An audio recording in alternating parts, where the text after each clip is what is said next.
तो hello and welcome यार, स्वागत है आपका जावा की एक नई वीडियो में, जिसमें हम बात करेंगे स्टार्टिंग से लेकर और इंटरमीडिएट लेवल तक जावा लैंग्वेज को सीखने की। तो आज हम देखने वाले हैं जावा के बेसिक्स। तो हम देखने वाले हैं कि जावा स्ट्रक्चर कैसे काम करता है, यानी किस प्रकार जावा के प्रोग्राम को लिखा जाता है। सबसे पहले आता है उसका डॉक्यूमेंटेशन सेक्शन, उसके बाद आता है पैकेज स्टेटमेंट, देन आता है उसका import statement, class definition and main method. इन सबको अब हम एक एक से देखने वाले हैं।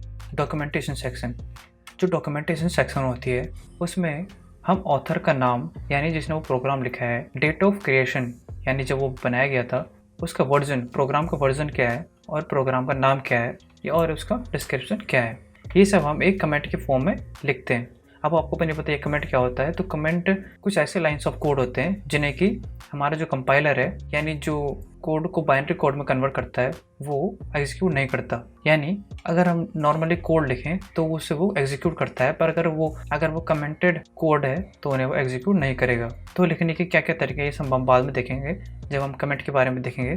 पर एक बार ये समझ लीजिए कि ये और ये जो सिंबल है ये होता है मल्टीलाइन कमेंट का, यानी अगर इसके बीच हम कुछ भी लिखें तो वो एक कमेंट समझा जाएगा। तो ये डॉक्यूमेंटेशन जो होती है वो जावा के पेज में सबसे ऊपर लिखी हुई होती है, मतलब हमें वो जावा के पेज में सबसे ऊपर हमें लिखनी चाहिए। क्यों? क्योंकि इससे पता चलता है हमें कि किसने वो कोड लिखा है, कब लिखा है, उसका वर्जन क्या है और जो प्रोग्राम है उसका नाम क्या है। जैसे कि हम डॉक्यूमेंटेशन लिख रहे हैं तो उसका नाम हमने ये रख दिया है और डिस्क्रिप्शन उसके बारे में थोड़ा सा बताते हैं कि ये क्या काम करने वाला प्रोग्राम। वैसे हम डॉक्यूमेंटेशन तो नहीं लिखते, पर अगर हम महीने 2 महीने बाद देखते हैं कि कोड हमारा किस प्रकार लिखा हुआ है, क्या उसका काम था, तो ये हम देख सकते हैं उसके डॉक्यूमेंटेशन सेक्शन में जाके। नेक्स्ट है उसका पैकेज स्टेटमेंट। अगर हम इसे प्रैक्टिकली देखें तो हम इसके यहाँ पे हम बना लेते हैं एक नई फाइल जावा क्लास नाम से। तो हम यहाँ पे लिखेंगे डॉक्यूमेंटेशन सेक्शन, जैसे कि authors name,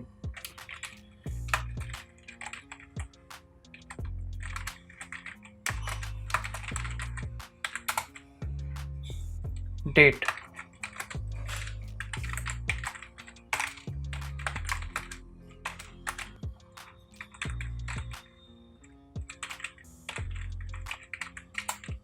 name of programme,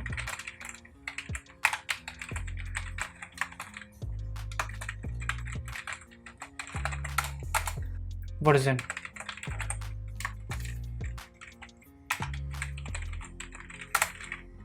और एक ब्रीफ डिस्क्रिप्शन।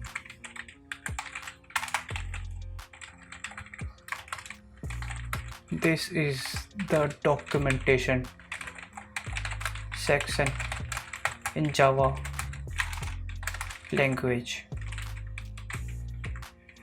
यही 5 पॉइंट है जो कि हम इस प्रकार लिखते हैं यहाँ पर कि ये कमेंटेड लाइन के अंदर होते हैं। अगर हम इसे रन करेंगे तो ये जो सेक्शन है इतना कमेंटेड अंदर वाला ये रन नहीं होगा, यानी इसे कंपाइलर इग्नोर कर देगा और जो बाकी नीचे का कोड है वो सब वो एग्जीक्यूट कर देगा। अब हम नेक्स्ट देखते हैं। नेक्स्ट क्या है? नेक्स्ट हमारा पैकेज स्टेटमेंट, यानी पैकेज जो छोटी छोटी फाइलें होती हैं हमारे प्रोग्राम की, जैसे कि हमारा जावा 1 है, फिर उसका दूसरा फाइल बनाई हमारी जावा 2, और ऐसी हमें बहुत सारी फाइलें बना दी जावा 3। तो इन सब को जहाँ पर हम रखते हैं उसे कहते हैं हम पैकेज। और ऐसे हम मल्टीपल पैकेजेस भी बना के रख सकते हैं जिसमें कि हमारी अलग अलग प्रोग्राम की फाइलें रखी होती है। तो जो जहाँ पर छोटी छोटी फाइलें रखी होती है उसे कहते हैं हम पैकेज। अब जैसे कि यहाँ पर लिखा हमने पैकेज वाइंस पीसी जावा, तो इसमें बता रहा है हमें कि ये हमारा पैकेज का नाम ये है और इस नाम से हम इसे बुलाते हैं कि किसके अंदर है। और जो इसमें ये नीचे वाला है com.winespc जावा, इसमें जो कॉम है ये रूट डायरेक्टरी को बता रहा है और ये हमारे पैकेजेस को। तो हम देखते हैं इसका प्रैक्टिकल एग्जांपल। यहाँ पे देखते हैं हम कि ये जो हमारा लिखा हुआ है पैकेज .pc जावा, तो अगर हम यहाँ पे ध्यान से देखें तो ये हमारा पैकेज है। src के अंदर जो ये हमारा फोल्डर है जिसके अंदर हमारे 2 बने हुए प्रोग्राम है, wp java 01 wp java 02। तो ये दोनों जो फाइल है वो किसके अंदर है? .pc जावा के अंदर। तो ये जो ये है फोल्डर हमारा, इसे कहेंगे हम पैकेज। अगर हम इसे भी खोलें तो इसके अंदर भी वो लिखा होगा कि किस पैकेज के अंदर ये फाइल रखी हुई है, और सेकंड वाले भी ये दिखा देगा कि किस पैकेज के अंदर हमारी फाइल रखी हुई है। तो इस प्रकार हम बताते हैं कि पैकेज एक तरीके का फोल्डर कह सकते हैं जिसके अंदर जो मल्टीपल फाइल्स होती है लैंग्वेज जावा की वो हम उसमें डालते हैं। नेक्स्ट देखते हैं हम। नेक्स्ट है इंपोर्ट स्टेटमेंट।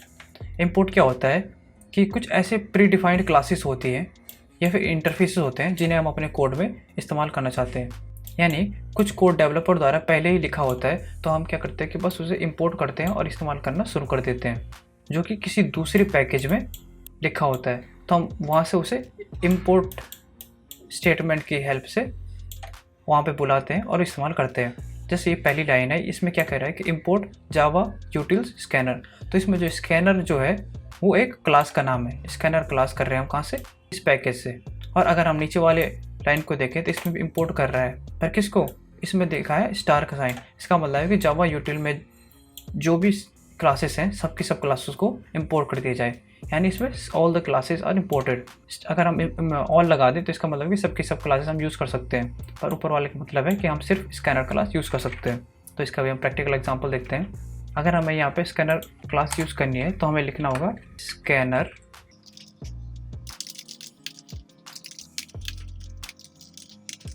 तो जैसे ही हमने स्कैनर क्लास का इस्तेमाल करने के लिए यहाँ पे बुलाया तो ये इंपोर्ट हो गई कहाँ से, जावा यूटिल से। और जावा यूटिल से हमारी स्कैनर क्लास यहाँ पे इंपोर्ट हो चुकी है। यानी हम अब स्कैनर क्लास का इस्तेमाल इस पेज में कर सकते हैं। नेक्स्ट हमारा क्लास डेफिनेशन।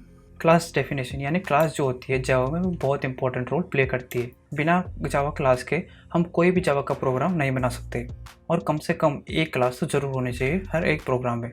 जैसे कि हम यहाँ पे देखते हैं कि यहाँ पे एक क्लास बनाई गई है WP Java 02, और ये जो क्लास नेम होता है ये हमारी अच्छी प्रैक्टिस के लिए यही होता है कि जो फर्स्ट लेटर है वो कैपिटल लेटर में होना चाहिए। और जो ये जावा क्लास होती है मेन पब्लिक वाली, ये क्या होती है कि हमारी जो फाइल का नाम है वही होती है। अगर हम सेकंड में देखें तो इसमें जो हमारी क्लास का नाम है वो 01 है, यानी WP Java 01 जो कि फाइल का नाम है, इससे वो मैच कर पाते हैं। तो इसमें जो क्लास है वो WP Java 02 है जो कि हमारी फाइल का नाम भी है। तो यही डिसाइड करेगी कि इसके अंदर जो भी होगा वो सब एक क्लास के रूप में स्टोर होगा यहाँ पे।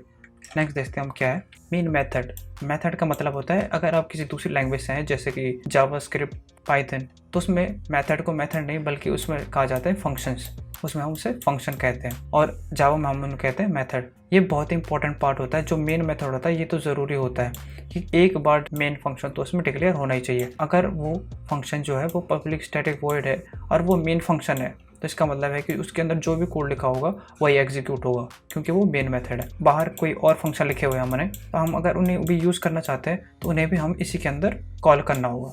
अब हम बाद में जाकर देखते हैं कि कैसे फंक्शन बनाए जाते हैं, कैसे उन्हें कॉल किया जाता है। पर अगर ये समझ लीजिए कि कोई बाहर भी कोई दूसरे मेथड बनाए गए हैं उसी फाइल में, तो उन्हें भी यहाँ पर इस्तेमाल करना होगा। लिख हम कहीं और सकते हैं पर उनका बुलाना यहीं पे है कि ये फंक्शन हमने बना दिया और इन्हें हमें इस्तेमाल करना है। तो यहाँ पे देखते हैं हम उसका प्रैक्टिकल एग्जांपल। तो हम क्या करते हैं कि यहाँ पे लिखते हैं पब्लिक स्टैटिक वॉइड, पर इसका हम शॉर्टकट भी लिख सकते हैं, मेन लिख लीजिए और बस टैप करना है तो आगे हमारा पब्लिक स्टैटिक वॉइड मेन। तो ये जो प्रोग्राम है ये बता रहा है कि जो मेन फंक्शन है इसके अंदर हम जो भी लिखेंगे वो सब ही रन होगा, उसके अलावा और कुछ नहीं होगा। जैसे कि हम पिछली वीडियो में देखा था कि अगर कुछ प्रिंट करवाना है तो हमें बस आउट लिखना है और उसके अंदर हम जो भी लिखना है हेलो पीसी। सबसे पहले अगर हम इसे रन कर रहे हैं तो राइट क्लिक करके यहाँ से रन करना होगा और तभी ऊपर ये यहाँ पर आ जाएगा और उसके बाद वो बिल्ड होने लगेगा। यानी जो हमारा कंपाइलर है वो बाइनरी कोड में कन्वर्ट कर रहा होगा और फिर हमें दिखा देगा उसका आउटपुट जो कि ये है वाइंस पीसी। और अगर हम नीचे लिखते हैं यहाँ पे साउट करके तो वो रेड लाइन शो कर देता है कि नहीं यहाँ पे नहीं लिख सकते। और अगर हम इसके नीचे भी लिखते हैं फिर भी वो रेड कर देगा। क्यों? क्योंकि इसके अंदर बाहर लिखना अलाउ नहीं है। जो लिखना है उसको मेन के अंदर लिखना होगा और जो मेन के अंदर होगा वही जो हमारा ये कंपाइलर है वो प्रिंट करेगा, वरना वो नहीं करेगा। फिलहाल के लिए इतना ही, मिलते हैं अगले वीडियो में, तब तक के लिए सी यू।